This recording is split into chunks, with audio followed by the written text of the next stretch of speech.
Alright guys, Sam Bankman-Fried atau mantan dari FTX CEO ini ya, itu sudah dibui sekarang ini dan dia berada di Bahama dan ini mengikuti juga atas tuntutan kriminal yang dilakukan oleh si Sam Bankman yang dikeluarkan oleh Amerika Serikat. Untuk itu ada request dari Amerika untuk mengekstradisi si Sam Bankman ini ke Amerika Serikat, teman-teman. Sementara itu, Mr. Wonderful pasti berpikir sekarang ini, kenapa sih SBF ini ditahan? Karena ini kan anak yang baik, gitu kan. Ini orang yang baik. Halo, Kevin O'Leary, bagaimana uang Anda sekarang ini? Dan untuk si Sam Bankman ini ya, dia dituntut dengan aktivitas wire frauds, kemudian fraud conspiracy, securities frauds. Tetapi teman-teman, ketika dia diekstradisi ke Amerika Serikat ini, saya kok ada semacam keraguan seperti itu. Apakah ini benar-benar mereka ini akan menghabisi si Sam Bankman ini dan dituntut dia penjara, atau ada yang ingin diselamatkan di sini? Untuk itu kita akan bahas di berita kali ini, teman-teman ya. So, let's dive in, my friend. Welcome back everybody to Black Cuan. Terima kasih telah mengupdate berita kripto dari channel ini. Di kesempatan kali ini tidak hanya mengenai Sam Bankman yang akan kita bicarakan ya, tetapi ada mengenai Bitcoin, Binance yang kena FUD terus-terusan, dan terakhir itu XRP, teman-teman.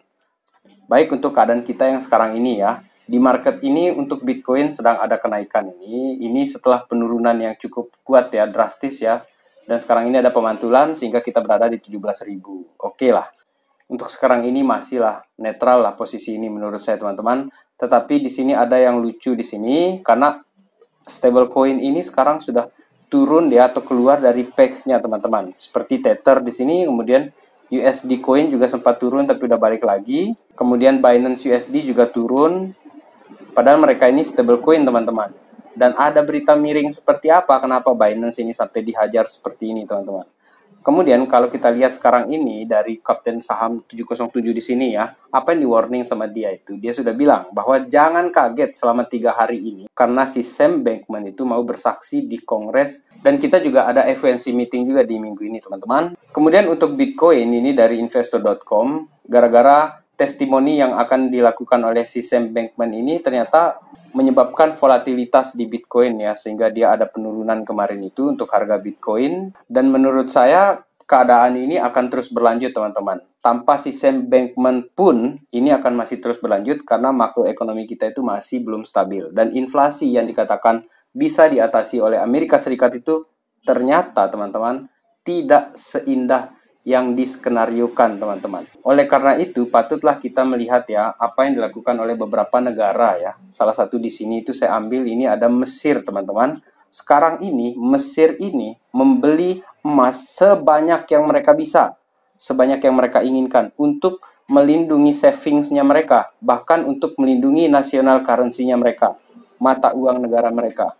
Karena seandainya terjadi resesi besar-besaran, terutama di 2023, ini orang sudah mulai wanti-wanti kemana orang-orang ini akan mengamankan uangnya.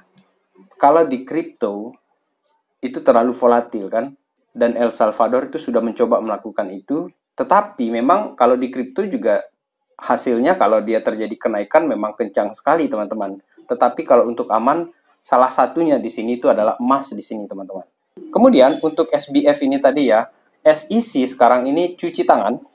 Kenapa saya bilang cuci tangan? Karena dia ikut-ikutan mencharge SBF ini dengan violation of security laws, melanggar undang-undang sekuritas. Halo, telat bos. Orang sudah 31 hari yang lalu. Sebulan yang lalu lah kita katakan seperti itu. Si Sam Bankman ini dan ditahan dia di Bahama sekarang ini, bahkan Amerika sudah ingin mengajukan untuk mengekstradisi dia, menarik dia dari Bahama mau dibawa ke Amerika Serikat.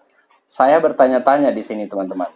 Apakah dengan menarik dia dari Bahama itu dengan tujuan untuk betul-betul mencas dia atau menghukum dia seberat-beratnya, atau jangan-jangan ada jejak yang ingin ditutupi di sana dari si Sam Bankman ini, teman-teman. Dan mantan CEO dari FTX ini yang sudah dibui sekarang ini di Bahama, teman-teman ya. Dia ini kan merupakan salah satu media darling lah kita bilang seperti itu, karena pencitraannya itu luar biasa kan, seperti yang kita tahu dia ini orang yang vegan, kemudian dia sederhana, tidur di kantor seperti itu. Jadi 31 hari setelah dia mengumumkan kebangkrutannya, FTX ini mengakhiri tur medianya dia dengan berita dia ditangkap dan dia ditahan oleh pihak berwenang di Bahama tersebut, teman-teman. Dan ditahannya si SBF ini, teman-teman ya, itu menimbulkan pertanyaan. Kenapa dia justru ditahan ya, atau dipenjarakan, dibui lah seperti itu ketika dia sudah bersiap-siap untuk testimoni. Jangan-jangan ada orang yang tidak ingin nanti itu namanya disebut atau inisial-inisial namanya itu disebut di depan Kongres Amerika Serikat. Tetapi hal yang berbeda pula juga dilakukan oleh lawyersnya Sam Bankman di sini ya. Di sini dikatakan juga bahwa si lawyers itu tidak ingin hadir ya, memenuhi panggilan untuk pengadilan ya teman-teman. Artinya unwilling to accept service of subpoena. Atau bisa jadi juga gara-gara si lawyers ini ngeyel seperti ini, makanya dia langsung ditangkap teman-teman. Jadi memang ada beberapa kemungkinan di sini yang kita lihat, tetapi saya lebih cenderung ke kemungkinan yang pertama saya tadi, bahwa takut ini ada beberapa nama yang akan disebutkan oleh si Sam Bankman itu di depan Kongres ataupun di pengadilan Amerika Serikat, teman-teman. Kemudian untuk si Do Kwon di sini, teman-teman ya, ini ada hal yang menarik ini dari Yoda Research. Meanwhile, somewhere in Serbia or another Balkan country, a young man Korea who is not hiding. Ya memang masih sembunyi sekarang Do Kwon, teman-teman. Tetapi apakah gara-gara kasusnya si Sam Bankman ini dia akan mulai muncul ke permukaan? Kita akan menunggu konfirmasi dari Do Kwon nanti, teman-teman. Karena si Do Kwon ini juga masih dia menghilang ini, teman-teman. Belum ada ini tanda-tandanya. Artinya dia kabur. Ya kita tahu lah beberapa media akhirnya menyalahkan si Sam Bankman yang sekarang ini sudah masuk penjara di sini, teman-teman. Kemudian sekarang kita berbicara mengenai Binance di sini, teman-teman. Ini kasihan sekali ya, Binance ini diserang terus ini. Binance Proof of Reserve. Bahkan dikatakan bahwa pembuktiannya aset Binance itu dinyatakan tidak layak lah, ataupun dianggap terlalu riskan seperti itu, teman-teman. Memang dikatakan oleh kapten saham di sini ya. Minggu lalu juga sudah saya bilang ini si Sam lagi suruh teman-temannya untuk menyerang CZ. Dan benar saja 2 hari ini terus saja media ini menyerang Binance, teman-teman. Dan lucunya ini hanya berasal dari satu akun dan itu pun web yang tidak besar gitu kan, dan tidak kredibel lah, bisa kita bilang seperti itu. Artinya ekonya ini, gemanya ini disuarakan oleh orang-orang yang satu kubu dengan si mantan CEO dari FTX tersebut, teman-teman. Karena kalau kita lihat dari beberapa news di sini ya, ini dari Al-Maidin Net ya. Crypto media The Block secretly paid million by FTX Bankman-Fried. Salah satu media yang sering mewartakan berita mengenai Bitcoin, cryptocurrency ya, atau hal-hal yang terkait dengan ekosistem kripto, teman-teman, yang namanya The Block itu ternyata dia secara diam-diam itu dibayar jutaan dolar oleh Sam Bankman-Fried, teman-teman, mantan dari CEO FTX tersebut. Wajarlah akhirnya kecurigaan dari Camat Palihapitiya ketika dia katakan bahwa satu yang miss ya tentang si Bankman ini adalah dia ini memberdayakan media secara masif ya untuk mencitrakan dirinya, untuk meraup kepercayaan investor dari media yang masif tersebut, teman-teman. Belum lagi influencer-influencer yang ada di Twitter. Jadi menurut saya di sini ya, Binance ini adalah salah satu yang kena sialnya sekarang ini karena bot-bot ini ya, ataupun media-media yang dibayar ini menyerang habis-habisan Binance, teman-teman. Jika kalian tidak percaya dengan Binance, silakan keluar dari Binance ataupun BNB kalian dijual. Tetapi untuk yang percaya, silakan juga untuk tetap melakukan riset, teman-teman. This is not financial advice. Kalau untuk saya pribadi, saya akan tetap hold BNB coin saya, teman-teman. Di sini ya. Untuk saya pribadi, ini bukan ajakan untuk hold ataupun membeli. Ini pendapat saya pribadi, teman-teman. Silakan kalian untuk mengeksplor lagi ya mengenai berita-berita tentang Binance ini ya. Kalian akan temukan di sana beberapa celah ataupun beberapa titik yang dimanfaatkan oleh orang-orang untuk ngefood habis-habisan kepada si Binance ini ya, termasuk CZ di sana, teman-teman. Kemudian kita sekarang beralih ke XRP di sini, teman-teman ya. Mengenai XRP yang akan ada settlement sebentar lagi nih, teman-teman ya. Charles Hoskinson ini menyatakan ya mengenai ada beberapa rumor bahwa kesimpulan untuk sidang ini akan segera hadir, teman-teman. Si Charles Hoskinson ini bahkan menyatakan ya di sini melalui podcastnya dia katakan ada catastrophic event yang terjadi ketika berakhirnya sidang SEC versus XRP, teman-teman. Dalam pikiran saya sangat menginginkan XRP atau Ripple menang, teman-teman. Tetapi kalau kita mendengar apa yang dikatakan oleh Charles Hoskinson di sini, dia katakan ada catastrophic event, bisa jadi dua hal juga di sini. Antara trust terhadap pemerintah Amerika Serikat atau Ripple yang kalah kemudian membuat harga aset kripto itu pada tumbang, teman-teman. Jadi ada dua hal seperti itu karena tidak dijelaskan secara detail di sini, teman-teman ya.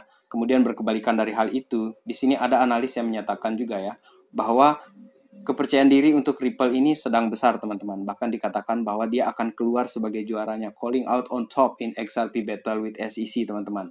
Dan ini dikatakan dengan penuh confidence oleh legal expert untuk kripto itu, teman-teman ya. Dan ini dikutip dari Jeremy Hogan ya, yang menyatakan kepada 157.000 subscribersnya dia, yang mengatakan bahwa kemenangan XRP itu akan besar sekali kemungkinannya, dan dinyatakan bahwa XRP itu bukan sekuritas, teman-teman. Dan terakhir di sini mengenai XRP, teman-teman. Di sini apa sih yang memaksa para paus ini untuk terus saja mengakumulasi XRP secara berulang, repeatedly, berulang, teman-teman, berulang mereka membeli XRP, mengakumulasi XRP. Ada apa? Padahal kalau kita tahu kan banyak sekali komentar di YouTube saya sendiri di sini ataupun di Twitter saya lihat ya, XRP ini koin mati, XRP ini tidak ada guna, XRP sampah, trash, segala macam. Semua orang banyak yang meragukan XRP. Tetapi kenapa para paus ini tetap saja mengakumulasi XRP, teman-teman? Itu jadi pertanyaan besar di sini. Dan jika kalian punya pendapat mengenai XRP, teman-teman, mau positif ataupun negatif, silakan menulisnya di kolom komentar ya. Dan kesimpulan saya kali ini adalah bahwa untuk harga Bitcoin kita secara umum ya, itu kemungkinan masih akan tertahan, teman-teman. Itu karena sekarang ini kita ini masih belum memiliki katalis ya yang menyatakan bahwa Bitcoin ini ataupun aset kripto itu akan segera menuju rally-nya yang baru, teman-teman. Belum. Tetapi untuk itu kita harus be strong, kita sabar, relax saja. Kita sambil dengar musik, minum kopi, merokok. Ya enjoy lah, enjoy the ride lah, seperti itu, teman-teman ya. Baik, demikian video kali ini. Sampai jumpa lagi di update berikutnya. Terima kasih telah menonton. Salam Black Cuan. Peace my friend.